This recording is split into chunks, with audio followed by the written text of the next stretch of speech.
Orain dela 310 milioi urte, gure arbasoek gauza bitxi bat egin zuten. Likidoa barruan mantentzeko gai ziren arrautzak jartzen hastea. Paduretan anfibioak nagusi ziren garai horretan, gure arbasoi paduretatik kanpo ateratzeko aukera eman zien abantaila hori gakoa izan zen lehorraren kolonizaziorako. Galder naiz, hau gure arbasoak da, eta gaur ikasiko dugu zer izan zen lehenengo, arrautza edo oiloa.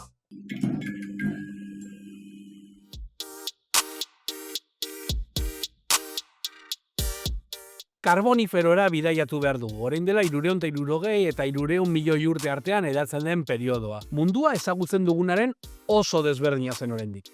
Iratze eta artropodo erraldoiek lehorra konkistatu zuten, eta ezegun erraldoietan lehen lehorreko ornodunak anfibioak ziren, oraindik urari guztiz lotuta zeudenak. Lehen intsektuak eta armi-armak agertu ziren, baina oraindik hildako zura jateko gai ziren onddoak ez ziren existitzen. Hildako zuhaitzen akumulazio handiak klimari esker zein deskonposizio ezari esker gaur egun ustiatzen dugun munduko ikatz gehiena sortu zuen. Hortik garaiaren izena, karboniferoa.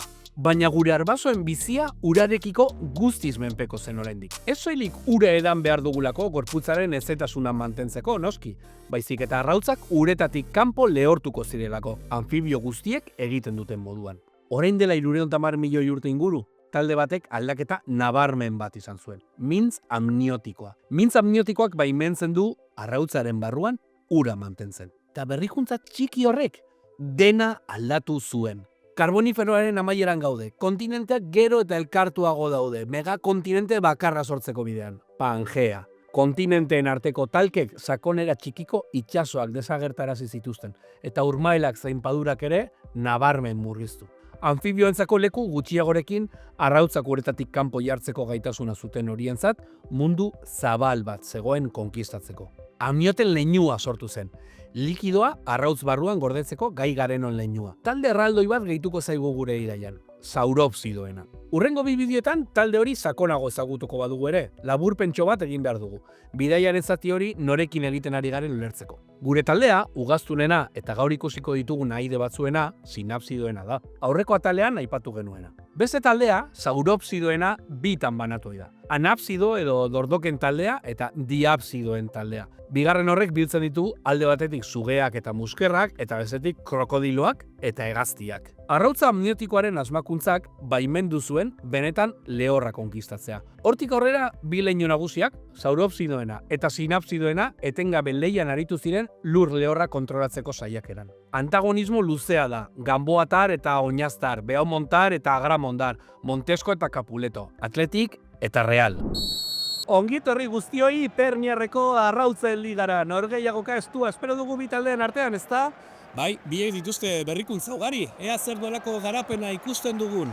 Gogoan izan gaur bi talde ditugula, narrastitxurarekin sauropsidoak eta ugaztun itxura pizka batekin sinapsidoak.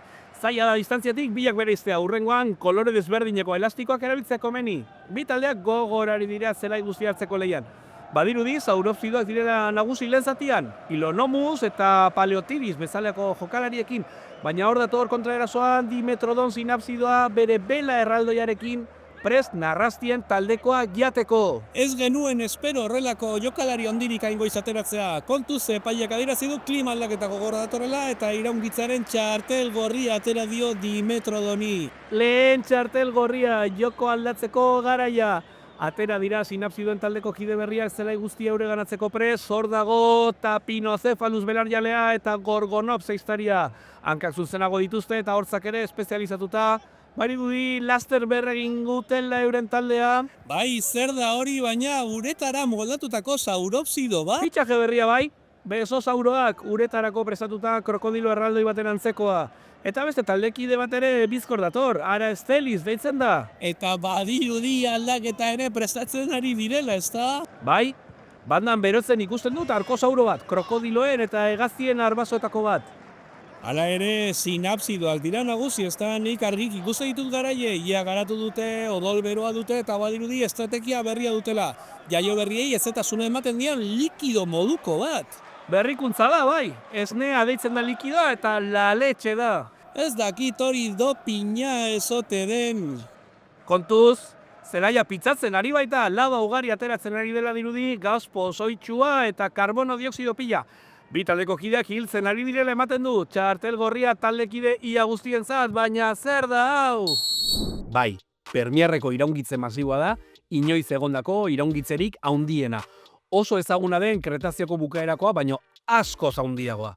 Pangearen haustura hasi zen, milioika kilometro kuadro labaz estali eta atmosferara iritsi zen gasak, landare eta animalia gehienak hil zituen. Uste dugu, espezie guztien 90% inguru desagertu zirela. Gure taldea, sinapsidoena, nagusi zen, baina iraungitze horren ondoren, Triasikoara ale gutxi batzuk baino ez ziren iritsi. Biziraun zutenen artean, noski, gure arbasoak, zuloetan bizitzera ohitutako arbaso txikiagoak, esnea eta ia zutenak, eta oraindik ornitorrinkoak bezala arrautzak jartzen zituztenak. Ekosistemek 30 milioi urte behar izan zituzten berriro osatzeko, eta hurrengo 185 milioi urteak sauropsidoenak izango ziren, dinosauroen garaia. Edonola ere, karboniferoan sortu zen, arrautza minotikoak biziaren historia zeharo aldatu zuen. Kontinentetako eremu guztiak konkistatzeko aukera eman zigun, eta klimaren aldaketa bortitzaren ondoren, bizirauteko aukera gehiago genituen. Beraz, norbaitek galdetzen badizue, zer izan zen lehenengo, arrautza edo oioa,